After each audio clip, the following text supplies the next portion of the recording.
और दोस्तों the fact time में आपका स्वागत है। आपको सीधा लिए चलते हैं डेरा सजा सौदा के अंदर। यहाँ पर जो लड़कियाँ आ रही हैं उनसे बातचीत करके जानेंगे कि लड़कियों के लिए क्या योगदान सेंट डॉक्टर गुरमीत राम रहीम सिंह जिनसा का रहा है, डेरा सजा सौदा का रहा है, किस तरीके के कार्य है वुमेन एम्पावरमेंट के लिए किए हैं, जानेंगे। हमारे साथ अभी सोनिया जी हैं जो वेल एजुकेटेड हैं, उनसे बातचीत करके जानेंगे। सोनिया जी, द फैक्ट टाइम में आपका स्वागत है। सोनिया जी, कहाँ से आए हैं आप? मैं ब्लॉक महमदपुर रोही से आई हूँ, गांव खजूरी जाटी।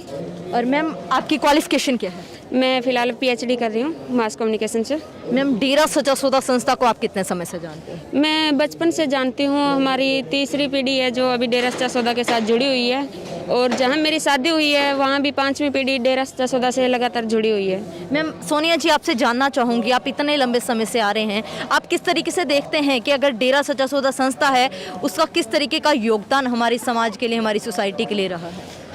जितना योगदान डेरा सजा सौदा का हमारे समाज के लिए है, शायद ही किसी दूसरी संस्था का योगदान इतना हो, क्योंकि जो ये यहाँ पे किया जा रहा है लड़कियों के लिए, महिलाओं के लिए, बच्चों के लिए, जो चीज़ें यहाँ पर सिखाई जाती हैं कहीं भी नहीं है। और जितना सेफ यहाँ पे लड़की हैं, दुनिया के किसी कोने में इतनी सेफ लड़की अपने आप को महसूस ही नहीं कर सकती जो यहाँ पे करती है।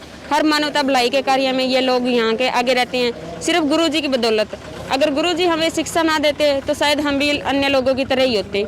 उनकी शिक्षा के, मानवता भलाई के कार्य हमें सिखाए, उनके ऊपर चलकर ही हम दूसरे लोगों को भलाई के कार्य करने के लिए प्रेरित भी करते हैं, उनके लिए कार्य करते भी हैं, गरीबों की मदद करते हैं, और जो भी हमें गुरुजी प्रेरणा देते हैं उसके लिए हम आगे आते हैं। क्या किया है, मतलब ऐसा क्या अलग कार्य गुरुजी ने शुरू किए हैं बेटियों को आगे बढ़ाने के लिए, समाज के लिए कुछ करने के लिए? बेटियों को आगे बढ़ाने के लिए जैसे कि कुल का क्राउन चलाया है, जिसमें कि लड़कियां हैं, जैसे एक लड़की होती है अपने पेरेंट्स के, तो वो लड़के को शादी करके अपने घर लेके आती है। और ऐसे ही जैसे मर्दानी भक्त वीरांगना के तहत एक मुहिम चलाई पिताजी ने, जिसके अंदर सबसे पहला नाम मेरा लिखा गया था। उसमें होता है कि लड़कियां हैंडीकैप्ड लड़कों से शादी करती हैं और हैंडीकैप्ड लड़कों का जीवन भर के लिए सहारा बनती हैं। अब जैसे मैं हूँ, मैंने एक हैंडीकैप्ड लड़के के साथ शादी की है और जीवन भर के लिए उसका सहारा बनी हूँ, और उनको भी ये उम्मीद हुई है कि हाँ, हमारे भी मतलब कोई है जो हमें हमारे साथ खड़ा हो सकता है, और गुरुजी के मतलब कारण ही ये सब हुआ है। वरना आज के टाइम में कोई ऐसा नहीं है कि जो अपने जीवन साथी को ही एक अपाहिज के साथ शादी करने के लिए तैयार हो, उसका अपना जीवन साथी बनाए। मैं आपसे ये पूछना चाहूँगी कि आजकल ऐसा तो बिल्कुल भी कोई सोच नहीं पाता है, खासकर लड़की है या लड़का है, बहुत टाइम लगता है रिश्ते ढूंढने में, और आपने पहले ही तय कर लिया कि हमें आप एक ऐसे जो ज़रूरतमंद लोग हैं, जो पंग लोग हैं, उनके साथ शादी करवाएंगे। ऐसी सोच आप लोगों के अंदर कैसे आई? ये सोच हमें सिर्फ गुरुजी की वजह से ही आई, क्योंकि जैसे गुरुजी ने मुहिम चलाई थी कि जो भक्ति होता है, जो वैश्यों से शादी करते हैं लड़के, तो उसमें लड़के आगे आते हैं। हमारे मन में ये था कि लड़कियों को भी ऐसा मौका मिले कि हम भी मतलब देश के ऐसे कोई काम आ सकें जिससे हमारे माँ बाप का, गुरु का, देश का नाम रोशन हो। तो गुरुजी ने तब ये मुहिम चलाई थी कि लड़कियां भी ऐसी आगे आएँ जो हैंडीकैप्ड लड़कों के साथ शादी करें। तब गुरुजी की ये मतलब मुहिम चलाई थी, उससे प्रेरित होकर कि हमें भी कुछ करने का मौका मिला है, और गुरुजी की इस मुहिम के तहत ही हम ऐसे आगे आए हैं। क्या आपको लगता है ऐसे संत की, ऐसे सोच की आज भी हमारी सोसाइटी को ज़रूरत है? मैम, हाँ, आज के टाइम इस समाज को हमारे जैसे जो गुरु हैं सेंट डॉक्टर गुरमीत राम रहीम सिंह जिनसा, उनकी बहुत ज़्यादा ज़रूरत है, क्योंकि आज भी वो अंदर हैं तो भी वो वहाँ से बैठे भी इतने मानवता भलाई के कार्य चला रहे हैं।